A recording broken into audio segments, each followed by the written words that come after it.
Adventure এই শব্দটার সাথে প্রত্যেকটা বাঙালি মনে হয় খুব ভালোভাবে পরিচিত। তার জন্য আমি একটা অ্যাডভেঞ্চার সমগ্র আপনাদের রিভিউ করব, যেটা কিনা অত্যন্ত পুরনো একটা লেখক অজয় রায় লিখেছিলেন এবং এগুলো সমস্ত শুকতারা, সন্দেশ ইত্যাদিতে বেরিয়েছিল।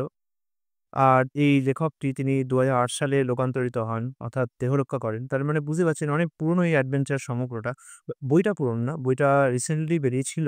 ছিল বলব কারণ আমি এটা ২০১৭ সালে কি ১৮ সালে কিনেছিলাম বইমেলা থেকে এবং এই বইটা ২০১৬ সালে বেরিয়েছিল। তাও দেখতে গেলে ৯ বছর তো হয়ে গেল। কিন্তু বইটা বেশ নতুনের মতোই আছে, কারণ প্লাস্টিকের মলাট দিয়ে রাখি আমি। আমি খুব ভালোভাবে যত্ন করতে ভালোবাসি। আর এই যে অ্যাডভেঞ্চার সমগ্র, এর মধ্যে আপনারা দেখতে পাচ্ছেন এখানে আছে হচ্ছে মুঙ্গু, আমাজনের গহরে, ফেরোমন, মিস্টার বাসুর ফর্মুলা, মানব দেবতার রহস্য সন্ধানে, রক্তচোষা, বাস্তিনদীপ অভিযান, কেল্লা পাহাড়ে গুপ্তধন। এখানে দেখে মনে হচ্ছে যে, যে লেখক অজয় রায় তিনি কিন্তু খুব বেশি অ্যাডভেঞ্চার লেখেননি যা দেখতে পাচ্ছি। অজয় রায়ের এমনিতে আমি সেরকম কোনো কাহিনী পড়িওনি আর নামটাও আমার কাছে খুব একটা পরিচিত নয়।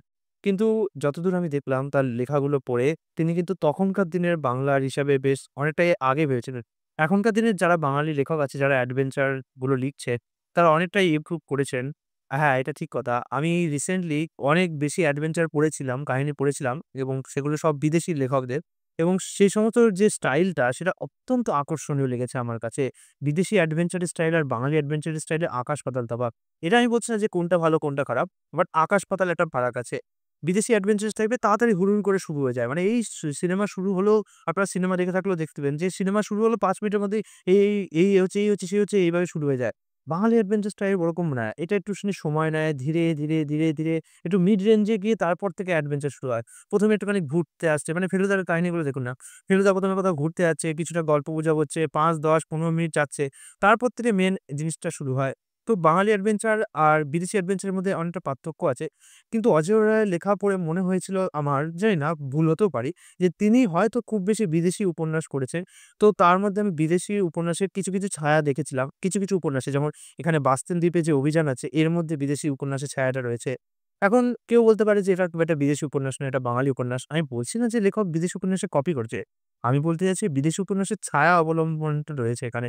যেই বিদেশি উপন্যাসের যে স্টাইলটা ফলো করা হয় না, সেটা এখানে রয়েছে। এছাড়াও এই বইটাতে আপনি দেখতে পাচ্ছেন এই বইটার দাম ৳৩০০। তখনকার দিনে ৳৩০০ ছিল। কিন্তু এখনকার দিনে যা দাম বেড়ে গেছে বইয়ের, আমি মনে হয় না এই বইটা এখন ৳৩০০ আপনারা পাবেন। খুব সম্ভবত ৭০০, ৭০০ এরকম টাকা হতে পারে। যদিও আনন্দ পাবলিশার্স এর থেকে তেজ পাবলিশিং এর বইয়ের দাম তুলনামূলকভাবে বেশ কমই হয়। এর পিছনে সবথেকে বড় কারণ আমার যেটা মনে হয় যে, দেজ পাবলিশিং এর যে বইয়ের বাঁধাইটা সেটা অতটা ভালো হয় না। দেখতে পাচ্ছেন এখানে বইয়ের বাঁধাইটা প্রায় একটা পাতলা কাগজ দিয়ে করা আছে।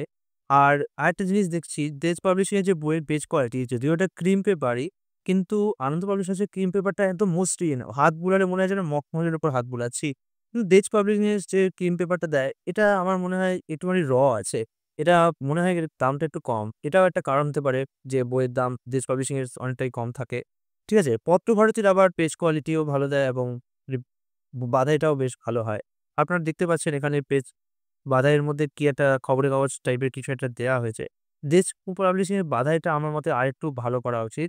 তবে হ্যাঁ, এটা যে সম্পাদক বা যে প্রকাশক তার সিদ্ধান্তের উপর, যে তারা অনেক সময় বইয়ের দাম কম রাখার জন্য বাঁধাই বা পেজ কোয়ালিটির সাথে একটুখানি কম্প্রোমাইজ করতে হয়।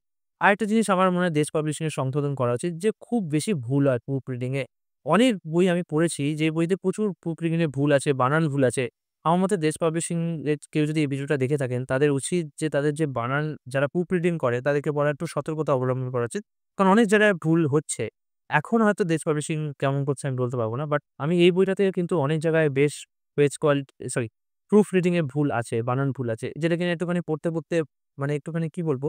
কিছু পড়ছেন, ভালো কিছু একটা ঢুকে গেছে, হঠাৎ বানান ভুল হলো না, মনটা একটুখানি ডিস্ট্রাক্ট হয়ে যায়। এই একটু সমস্যা হয়। ছবির কথা বলব যে এখানে যে ছবিগুলো দেওয়া আছে সেগুলো পুরোনো দিনের ছবি। ঠিক আছে? খুব বেশি ছবির ব্যবহার বইতে করা হয়নি। আমার মতে ছবির ব্যবহারটা একটু বাড়ানো উচিত। কারণ একটা কাহিনী, রহস্য কাহিনীর ছবিটাই বেশ প্রাণ লাগে। এটা সত্যজিৎ রায়ের আঁকা ছবি হতেও পারে। কারণ সত্যজিৎ রায় এরকম দাগের স্টাইলটা ব্যবহার করতেন খুব। তবে ভালো মতো বোঝা যাচ্ছে না যে কে এঁকেছে। এখানে পেছনে কিছু আ কি বলবো? দেয়া আছে যে কোথায় প্রকাশিত হয়েছে। মুঙ্গু সন্দেশে প্রকাশিত হয়েছিল। আমাজনের গগনে এটাও সন্দেশে প্রকাশিত হয়েছিল। তো সত্যজিৎ রায়ের ছবি হতে পারে। কারণ লেখাও তো আছে অলঙ্করণ সত্যজিৎ রায়। হ্যাঁ, আমি ঠিকই ধরেছিলাম যে সত্যজিৎ রায়। ফেরোমন এটাও সন্দেশে, মিস্টার বাসুর ফর্মুলা এটাও সন্দেশে, মানব দেবতার রস এটাও সন্দেশে, রক্তচোষা এটা সারাদেহ কিশোর ভারতীতে প্রকাশিত হয়েছিল ১৩৮৩ সালে। বাস্তান দ্বীপে অভিযানটা ২০০৪ সালে ঝালাপালাতে, আর কেল্লা পাহাড়ের গুপ্তধন এশিয়া পাবলিশিং কোম্পানি থেকে ১৯৭৭ সালে। তার মানে বুঝতেই পারছেন এটা ১৯৭০-৮০ এই সব দশকের উপন্যাসগুলো এখানে রয়েছে। সত্যজিৎ যেহেতু অলংকরণ করেছে তাহলে বুঝতেই পারছেন যে এটা কত পুরনো সব উপন্যাস। তো এই উপন্যাসগুলো পড়লে আপনাদের মনে হবে যে আপনারা পুরোনো দিনে ফিরে গিয়েছেন। কিন্তু এটা দেখেও ভালো লাগছে যে অজয় রায় সেই সময়ে কত অ্যাডভান্স ভেবেছিলেন যে অ্যাডভেঞ্চার কাহিনীকে কিভাবে বিদেশি উপন্যাসের অবলম্বনে নিয়ে যাওয়া হয়। ঠিক আছে? বাট একটাই দুঃখ যে তার নামটা খুব বেশি মানুষের কাছে পরিচিত নয়। জানি না এটা কেন হয়েছে? অনেক সময় হয় এরকম যে যারা খুব বেশি নিজের সময়ের থেকে আগে ভাবার চেষ্টা করে না, তাদের লোকে সহজে গ্রহণ করে না। যেমন অদৃশ বর্তনের ক্ষেত্রে হয়েছে।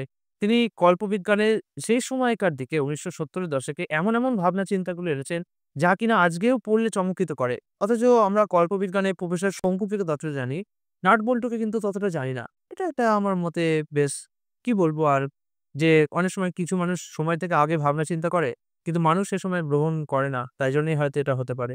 যাই হোক, এই একটা সংক্ষিপ্ত রিভিউ আপনাদের দেয়ার চেষ্টা করলাম। কিছু নিজের বক্তব্য রাখার চেষ্টা করলাম। যদি কোনো প্রশ্ন থাকে নিচে কমেন্ট করলে আমি উত্তর দেওয়ার চেষ্টা করব।